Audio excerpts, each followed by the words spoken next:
not in their actual unit, but up on the physio unit, I was able to go up there onto a scale that I'd have to get out of my chair and they'd weigh my chair, and then I would get back in it, and then they would weigh me on it.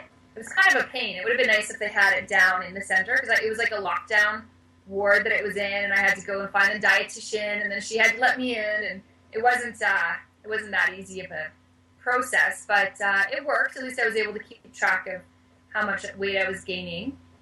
In terms of the actual delivery, I was in the regular labor and delivery ward for those 4 days before I had them. So they admitted me on the Friday or the Thursday, and then I had them on the Monday. And it was accessible there. They had a table, the bed went up and down. There was a fully accessible washroom right in my room with a shower, with a bath bench in it.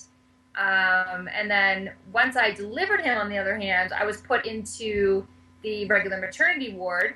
Typically, if you have a child in the NICU, they'll put you in this special ward with just moms of the babies in the NICU, but it was full. So they put me in the maternity ward, which was horrible because I didn't have my baby and everybody else did, and that was a whole other emotional roller coaster to deal with, on top of, the regular baby blues that you got going on, crazy hormone stuff.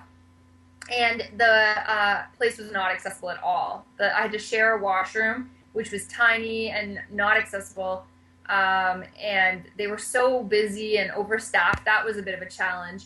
A few days in, we had a bit of an issue where a nurse didn't come to help me get onto the washroom, and I started having serious blood pressure issues. It was escalating. I could feel it.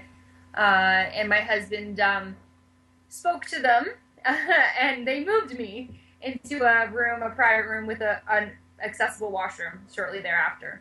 So it did get rectified, but it took, a bad situation in order for that to happen.